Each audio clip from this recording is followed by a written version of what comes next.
자, 오늘 두 번째 라이브 방송을 마치고, 역시 라방은 이제 이게 장점이 있는데, 우리 저 커뮤니티의 그 대소사, 개인 이야기들, 그다음에 뭐 Q&A 이런 위주로 이야기를 하는 거가 훈훈하고 또 사랑방 같고 이렇게 좋았습니다.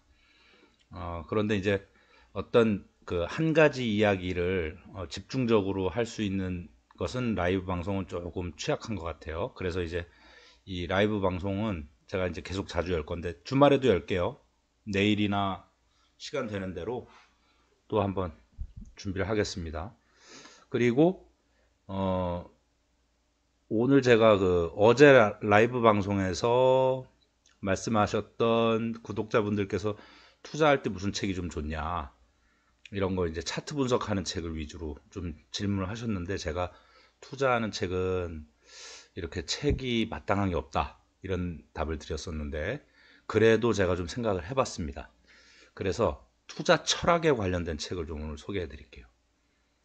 자, 오늘 마이애미와 뉴욕 시장 중에 이분이 이제 뉴욕 시장이 되신 분인데 마이애미는 뭐 수아레즈라는 분이 됐고 전부 이제 유색인종 계열이 요즘 요번 시장에 다 됐어요. 또 어디 저쪽도 또 그렇게 됐죠. 아무튼 이게 한 시만 이런 게 아니고 미국이 최초냐 두 번째냐 뭐 다 이런 이제 분들이 여러분들이 생기고 있죠. 근데 이분이 멋진 말을 했는데 뭐냐면 어 이제 월급을 3개월치를 비트코인으로 받겠다라는 말 하면서 이런 그 발언을 하셨어요. 블룸버그에다가 비트코인과 크립토커런시가 우리 도시에서 성장을 하는 데 있어서 방해가 되는 요소가 있다면 그것을 찾아서 그것이 무엇인지 그래서 방해가 되는 요소들을 찾고 제거해 나가겠다 이런 말을 했어요.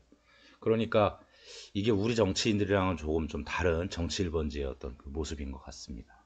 배울 점이 좀 많고 그 이 사고관이 뭐냐면 어, 이 역전적 사고 있죠. 임기가 몇 년 안 되는데 그 임기 동안에 비트코인을 누구나 발전시키려고 하잖아요. 그런데 비트코인 발전시키고 시장에 활성화를 하려는 사람들은 너무나 많고 그리고 크립토커런시나 블록체인 분야의 전문인들이 그 일은 다 합니다. 그러면 시장으로서 어떤 역할을 하냐? 나는 그러면 그런 블록체인이나 크립토커런시가 비트코인이 발전하는 데 있어서 방해 요소가 무엇인지는 정책적으로 내가 찾아내서 내가 돕는 길은 시장으로서의 역할이 그 부여받은 일에 맞게 합당한 것을 찾겠다 이런 의도로 보이는 거죠. 그 맥락을 굉장히 명확하게 짚는 사람이죠. 시장이 될 만한 사람이에요. 그러니까 자 그런데 제가 그래서 오늘 세 권의 책을 소개를 하는데요.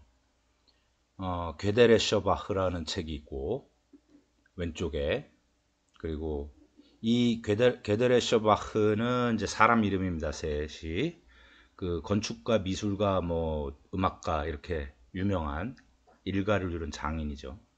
대가들인데 이 세 사람이 살아온 상상력과 삶의 철학, 원동력이 이 책 안에 다 들어가 있습니다. 그래서 어, 이게 만약에 제가 한 1990년 80년대 후반 그때 제가 접한 책인데 그때는 우리나라에 번역서가 없어요. 그래서 원서로만 읽을 수밖에 없었고 또 원서를 전부 개인적으로 번역하면서 읽었던 기억이 납니다. 그래서 한 군대 가기 전에 한 3년, 군대 가기 전에 2년, 그리고 군대 갔다 와서 또 한 2, 3년 이렇게 보면서 이 책 자체는 수년간 본 걸로 기억이 나요. 그리고 이제 평생 그게 이제 좀 남죠. 그리고 이 맥락은 어, 제논의 법칙이나 그리스 이제 철학자 제논의 법칙 그 다음에 뭐 이런 겁니다. 그 거북이와 토끼가 달리기를 해요. 그런데 거북이와 토끼가 달리기를 하는데 거북이보다 토끼가 10배 빨라요. 그러니까 100m 대결을 하는데 거북이가 10m 앞에서 시작을 하죠. 출발을. 그래서 누가 먼저 도달하느냐. 그런데 현실 세계에서는 당연히 토끼가 거북이를 따라잡죠. 그런데 이론적으로는 불가능합니다. 토끼가 10m 앞선 출발한 거북이를 쫓아가면 거북이는 10분의 1의 거리를 가게 되어 있습니다. 이론적으로. 10배 빠르고 거북이는 10분의 1 빠르기 때문에. 10분의 1 속도이기 때문에. 그래서 토끼가 10m를 가면 거북이는 1m를 앞서 가 있죠. 토끼가 1m를 쫓아가면은 10cm를 도망가 있습니다. 그래서 끝없이 10분의 1배의 거리만큼 계속 거북이는 앞서가 있는 거죠. 이런 얘기 많이 들으셨을 거예요. 근데 이것이 이제 원래는 그리스 철학가 제논에 의해서 이야기되는 건데, 그래서 거북이와 토끼로 우리에게는 많이 알려져 있지만, 그 아킬레스와 톨토이제 그 이야기예요. 그때 아킬레스가 굉장히 빠른 사람의 상징적인 인물이었기 때문에 지금으로 따지면 우사인 볼트와 정형돈이 이런 대결을 한다고 그렇게 봅니다. 형돈아 미안해. 그래서 우사인 볼트가 10배 빠른 거죠. 정형돈보다. 근데 이론적으로는 그래서 따라잡을 수가 없어요. 끝까지. 그런데 현실 세계에서 따라잡죠. 이 왜 그런지에 대해서 이 책에서는 이제 프롤로그에서 던집니다. 그 다음에 또 하나는 저 멀리 제논 철학가가 이제 톨토이즈와 아킬레스를 데리고 질문을 합니다. 저 멀리 보이는 100m 멀리 있는 저 깃발이 보이느냐? 저 깃발이 펄럭이는 것은 무엇이 어떤 거냐 했더니 이 제자들은 깃발이 움직이고 있는 것이다 이렇게 얘기를 하는데 깃발이 움직이는 게 아니라 바람이 움직이고 공기가 움직이는 거지. 깃발은 가만히 있다. 그러니까 무동력이라는 거죠. 예를 들면 태극기가 바람에 펄럭입니다. 이런 가사도 있잖아요. 근데 사실은 그 논리적으로 제논이라는 철학가가 말하는 대로 따지면 논리가 안 맞는 겁니다. 태극기가라는 주어가 펄럭인다. 무동력이 스스로 움직일 수 없죠. 그러니까 바람이 태극기를 움직이는 거죠. 펄럭이게. 그러니까 태극기는 바람에 의해 움직임을 당하는 거죠. 근데 이런 수동태인데 태극기가 바람에 펄럭입니다.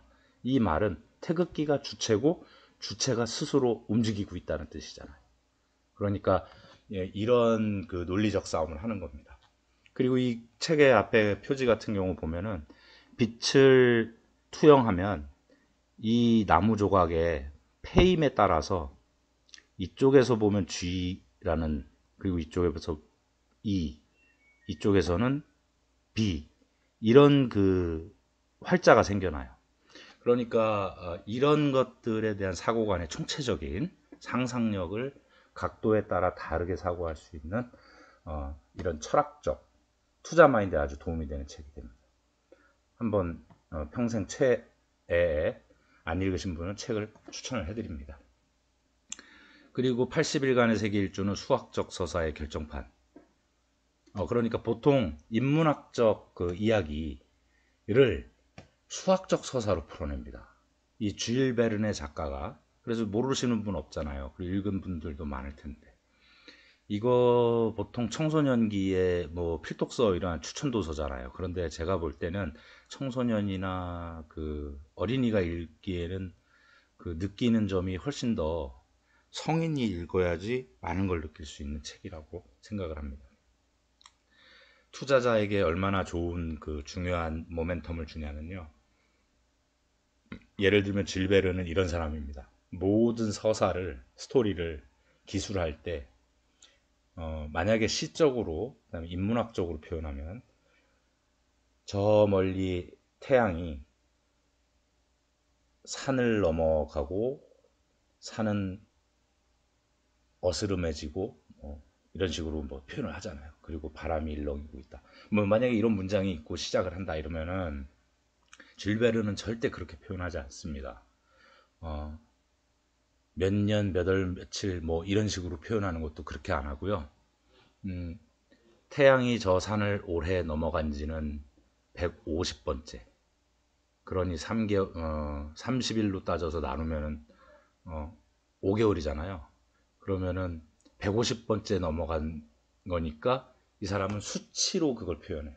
150번째 저 산을 넘고 있는 올해 저 태양은, 그리고 그 밑에 있는 산은 나무가 총 8,600그루고 그 나무의 가지는 한 나무당 평균 350개의 가지로 되어 있다. 그 가지 중에 작은 가지, 뭐 10cm 이하의 가지는 몇 개, 그리고 30cm 이상의 가지는 몇 개며, 그리고 왼쪽으로 휜 가지는 몇 개, 뭐 이런 식으로 해서 총 몇 그루가 있는데, 그러한 산이 오늘도 태양을 150번째 넘기고 있다. 뭐 이런 식으로 서술을 하는 거예요. 그러니까 수학적 서사의 결정판을 이 줄 베르는 벌써 1800년대 후반에 아마도 이 책이 그때 쓰였을 거예요.